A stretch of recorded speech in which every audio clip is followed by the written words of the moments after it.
मैं हूं rice Rashid. Helen accounts academy में खुश आमदीद। आज बेटा हम आई.कॉम पार्ट 1 या बी.कॉम पार्ट 1 का जो पहला चैप्टर है इंट्रोडक्शन ऑफ अकाउंटिंग, तो इसको हम मजीद आगे बढ़ाएंगे। इसमें हमने अकाउंटिंग को डिफाइन भी कर लिया था। इसके अलावा बिजनेस क्या होता है, उसकी इकसाम क्या होती हैं, वो भी हमने डिस्कस कर ली थी। इसके अलावा किसी भी कारोबार में जो 4 चीजों का लेन देन होता है, एसेट्स, एक्सपेंसेस, रेवेन्यू और इक्विटीज, उसको भी हमने डिस्कस कर लिया था। ठीक है जी। अच्छा, इसके बाद हमने कारोबार में जो लेन देन यानी बिजनेस ट्रांजैक्शन, पर्सनल ट्रांजैक्शन क्या होती हैं और बिजनेस ट्रांजैक्शन क्या होती हैं, इस पे भी हमने बात कर ली थी। तो आज हम बेटा पढ़ेंगे rules of debit and credit. बहुत ही अहम topic, rules of debit and credit, कि किन चीजों को क्यों और किस वक्त हम डेबिट या क्रेडिट करते हैं। तो ये बेटा आज हमारा टॉपिक है। अच्छा, पहले तो हम बेटा समझते हैं कि डेबिट क्या होता है। कोई भी बंदा पूछ सकता है आप लोगों से कि what do you mean by debit, और क्रेडिट क्या होता है। तो ये बात ध्यान में रखिएगा कि डेबिट से मुराद ऐसा लफ्ज या ऐसी इस्तेलाह जो बिजनेस में उस वक्त इस्तेमाल होती है जब कोई भी कारोबारी लेन देन किसी भी कारोबार पर मस्बत असर डाल रहा हो। ठीक है, तो हम यूं नहीं कहते कि ये चीज कारोबार के फायदे में है या इससे एक्टिविटीज बढ़ रही हैं या एक अच्छा अमल हो रहा है कारोबार का, क्योंकि कारोबार में हमने हर जो मैटर है वो सीक्रेट रखना होता है। तो उसके लिए कुछ कोड, कुछ इस्तिलाहात यूज होती हैं। उसमें 2 बड़ी अहम है कि डेबिट और क्रेडिट।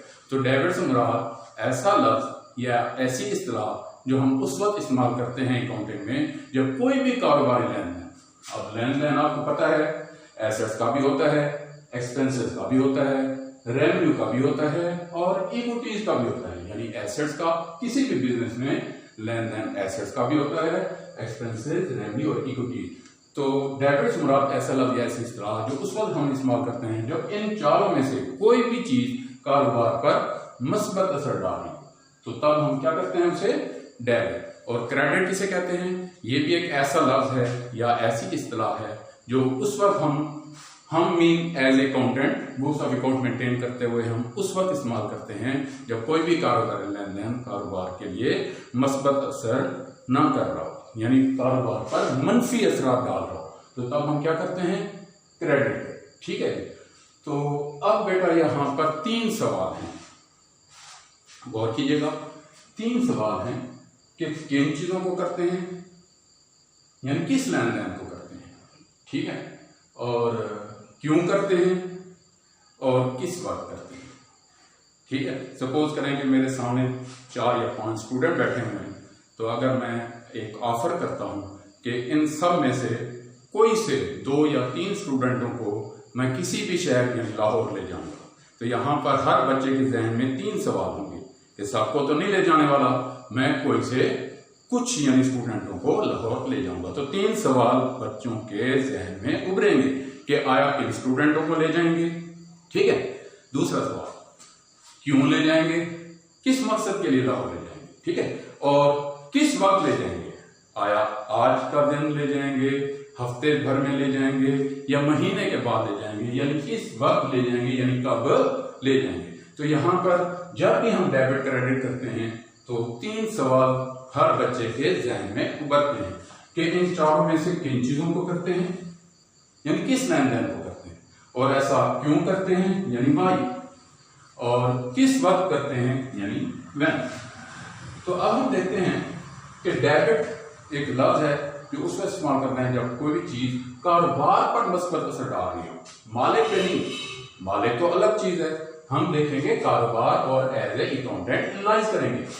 तो कारोबार पर असासाजात और अखराजात, ये 2 चीजें ऐसी हैं जो कारोबार में अगर हम इसका लेन देन करें, बढ़ता जाए तो कारोबार वसी होता चला जाता है, कारोबार में एक्टिविटीज बढ़ती चली जाती हैं। अब एसेट्स का लेन देन करें तो तब भी कारोबार बढ़ेगा। अगर कारोबार में कोई खर्चा करें ताकि कारोबार को मेंटेन किया जा सके, उसे रन आउट किया जा सके, तो तब भी ये आइटम या ये लेन देन कारोबार के फेवर में है। ठीक है, तो इसका मतलब ये हुआ कि एसेट्स और एक्सपेंसेस अगर इन 2 चीजों की लेन देन में किसी भी कारोबार में इजाफा हो जाए तो कारोबार पर मस्बत असर पड़ता है। तो हम क्या कह सकते हैं कि increase in assets and expenses will be debit and decrease in asset and expenses will be credit. यानी अगर असाफाजात और अखराजात में अगर हम कमी कर दें लेन देन करते हुए तो कारोबार ज़ाहिर से बढ़ने लगेगा, ठीक है, एक्टिविटीज जरा स्लो हो जाएंगी, ठीक है, तो ये चीज कारोबार पर मस्बत असर नहीं डालेगी। तो एसेट बढ़ा दें तो कारोबार बढ़ जाएगा, खर्चे भी अगर बढ़ा दें तो तब भी कारोबार फलने फूलने लगेगा, ठीक है, तो इनको क्या करेंगे, डेबिट कर देंगे। यानी हम कह सकते हैं कि increase in asset and expenses will be debit और decrease in asset and expenses will be credit. अच्छा, अब यहां पर जो है चंद एक सवाल जो है बच्चों के जहन में आते हैं कि बैड डेट्स, अब ये क्या है, ये एक कारोबार का खर्चा है। इसी तरह डेप्रिसिएशन, ये भी हम पढ़ चुके हैं जब हमने एसेट और एक्सपेंसेस की डिटेल पढ़ी थी तो डेप्रिसिएशन को एज एक्सपेंसेस डील किया था, ठीक है। इसी तरह अगर कोई नॉर्मल लॉस हो तो इसे भी हम डेबिट करते हैं, और ड्राइंग अगर हो तो ये भी चीज हम डेबिट करते हैं। इसका मतलब ये हुआ कि ये जो मैंने चार चीजें लिखी हैं अगर डेबिट करते हैं, इनमें अगर इजाफा हो जाए तो कारोबार पर मस्बत असर होना चाहिए, लेकिन हमारा जहन तो नहीं मान रहा कि कैसे मस्बत असर। एक रकम अगर डूब जाए तो इससे कारोबार पर मस्बत असर कैसे पड़ा। हाँ, अगर डेप्रिसिएशन हो रही है, कोई भी एसेट्स रिड्यूस हो रहा है तो तब मस्बत असर कैसे पड़ा। हाँ, अगर नॉर्मल लॉस हो रहे हो तब कारोबार पे मस्बत असर कैसे पड़ा। इसी तरह अगर कोई ड्राइंग यानी मालिक जाती इस्तेमाल के लिए कोई भी चीज अगर घर ले जाए कारोबार से तो इस पर कारोबार पर मस्बत असर कैसे पड़ा। अब यहाँ पर ये कुछ पॉइंट हैं जो हर बच्चे के जहन में उभर सकते हैं। तो अब जरा देखेंगे कि बैड डेट्स क्यों होते हैं।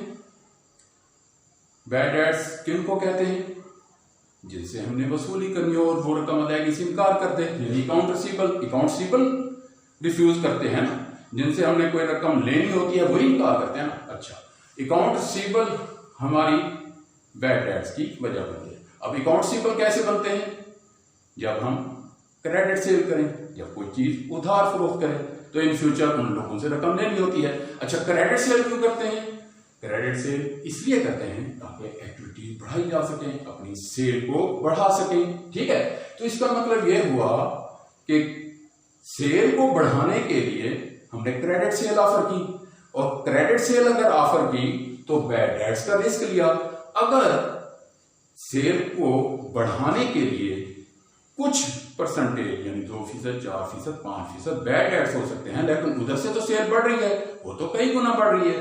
तो इसका मतलब ये हुआ कि बैड डेट्स का रिस्क लेके सेल को बढ़ाना ये मस्बत अमल है, ठीक है। अच्छा, अब दूसरे पॉइंट पे आते हैं, डेप्रिसिएशन। अब डेप्रिसिएशन क्यों होती है, जब कोई भी एसेट्स हम इस्तेमाल करते हैं बिजनेस में, से मैं फर्नीचर लेकर रख देता हूं, कोई इलेक्ट्रिक इंस्टॉलेशन लगवा के मैं रख लेता हूं, इनको मैं यूज नहीं करता तो वैल्यू तो डाउन नहीं होगी। वैल्यू तो डाउन तब होती है जब वो चीज यूज हो। तो इसका मतलब ये हुआ कि अगर एसेट्स हम लेकर जस्ट बिजनेस में रख लेंगे इस डर की वजह से कि कहीं डेप्रिसिएट ना हो जाए, तो ये चीज तो बिजनेस की मसबत में ना होगी। बिजनेस तो यही चाहता है कि एसेट्स जो लिए गए हैं उसे यूटिलाइज करो, ठीक है, ताकि रेवेन्यू जनरेट किया जा सके। तो इसका मतलब ये हुआ कि डेप्रिसिएशन के खौफ से अगर किसी एसेट को हम यूटिलाइज ना करें तो ये चीज मसबत नहीं होती। तो इसका मतलब ये हुआ कि हमें एसेट्स को यूज करना चाहिए, डेप्रिसिएशन से डरना नहीं चाहिए। अगर डेप्रिसिएशन होती भी है तब भी बिजनेस को कई गुना उससे ज्यादा फायदा हो रहा होता है। तो ये भी चीज हमारी प्रूफ हो गई। अच्छा, अब नॉर्मल लॉस की बात करते हैं।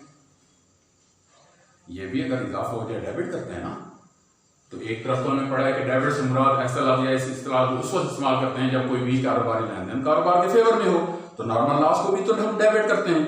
अच्छा, अब हम नॉर्मल लॉस को पहले डिफाइन करते हैं। What do mean by normal loss? Normal loss होता क्या है? अच्छा, लॉस या प्रॉफिट होता है अगर हम बिजनेस को रन करें, अगर सही रन करें तो प्रॉफिट, अगर मिसमैनेजमेंट की वजह से उसे गलत रन करें तो लॉस, ठीक है। अच्छा, अगर प्रॉफिट होता है तो बिजनेस में वो अर्न करके देना होता है मालिक को, तो प्रॉफिट इसका मतलब है बिजनेस में तो यूज नहीं होता, ये तो हमने देना है। हाँ, लॉस की रकम ऐसी है जो मालिक की मिसमैनेजमेंट, उसके अनप्रोडक्टिव एक्सपेंसेस की वजह से बिजनेस को, ठीक है। तो लॉस की रकम अब बिजनेस कहता है, बिजनेस को बेयर नहीं करेगा, वो उस बंदे से रिकवर करेगा जो उसका रिस्पॉन्सिबल है। तो लॉस की रकम, नॉर्मल लॉस दरअसल ये रिकवरेबल होते हैं उस बंदे से या उस अथॉरिटी से जो रिस्पॉन्सिबल होती है। तो लॉस हमने लेना होता है, और जो चीज रिकवरेबल हो, रिसीवेबल हो, उसके लिए फेवरेबल होती है।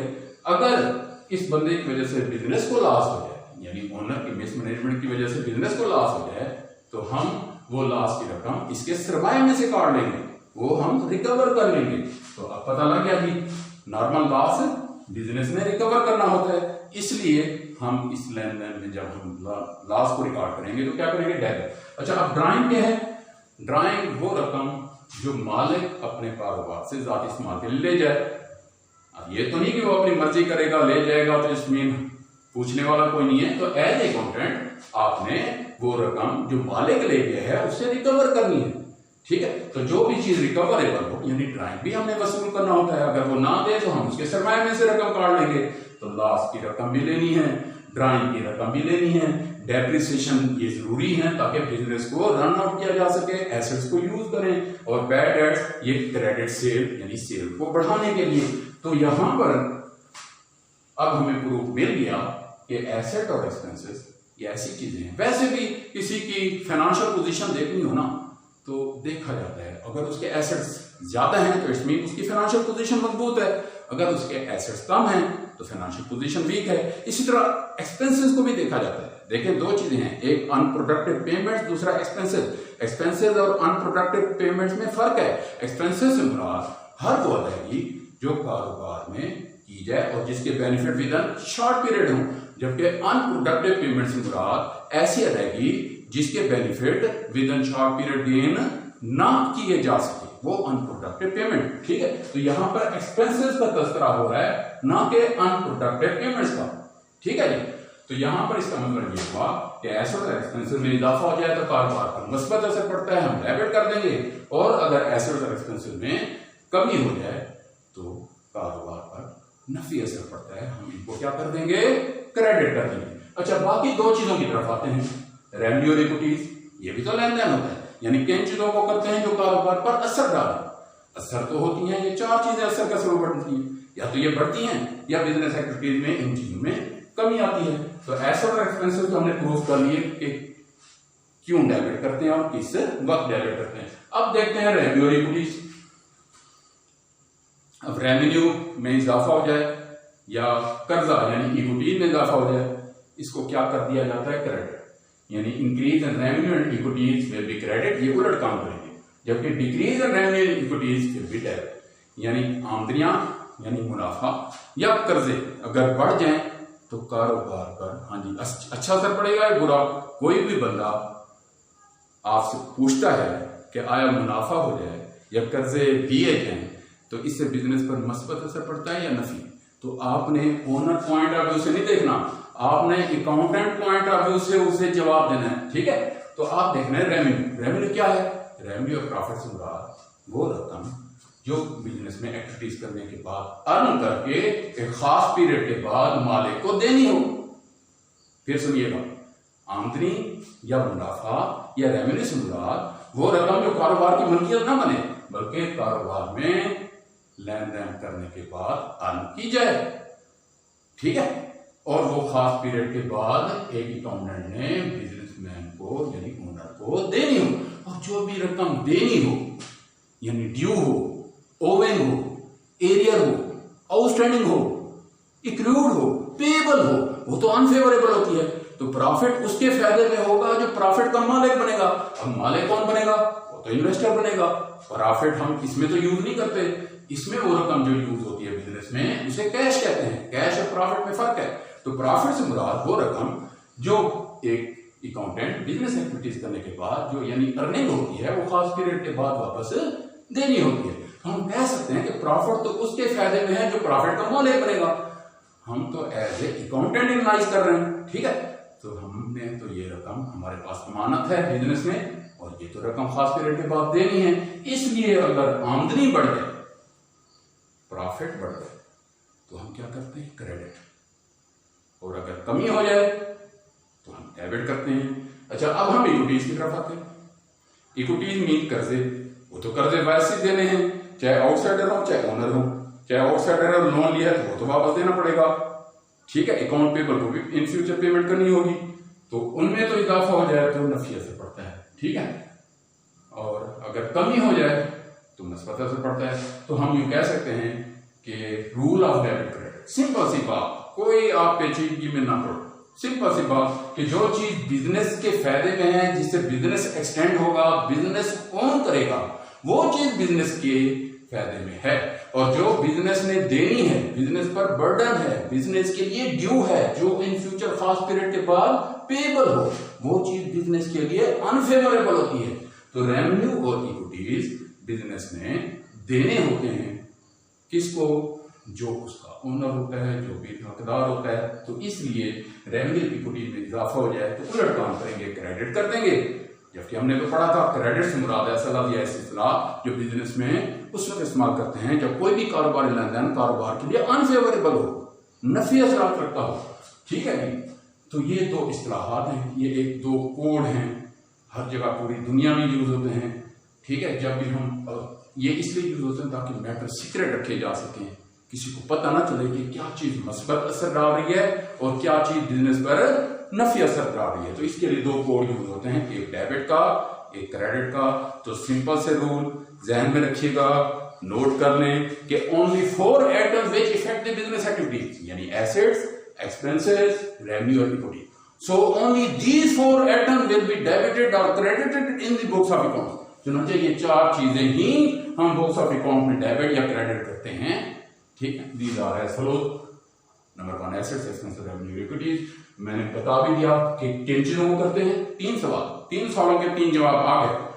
क्यों करते हैं? क्योंकि जब असर पड़ता है तो या तो नफी या मसलब, कोई भी चीज किसी चीज पर जब असरअंदाज होती है तो 2 रिजल्ट निकलते हैं, एक पॉजिटिव एक नेगेटिव। अगर ये 2 रिजल्ट नहीं निकले इट्स मीन असर ही नहीं हुआ, ठीक है। तो जब भी कारोबार पर किसी भी लेन देन की वजह से असर पड़ेगा तो 2 बेटा रिजल्ट लाने आएंगे, या तो मस्बत असर या नफी।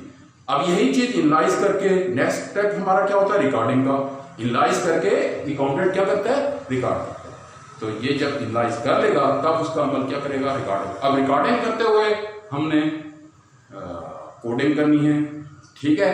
मैटर को सीक्रेट रखना है, उसके लिए 2 कोड यूज करने हैं, डेबिट और क्रेडिट का।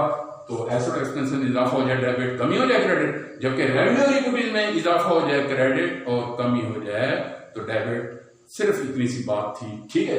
तो नेक्स्ट इंशाल्लाह हम बात करेंगे अकाउंटिंग साइकिल। Thank you.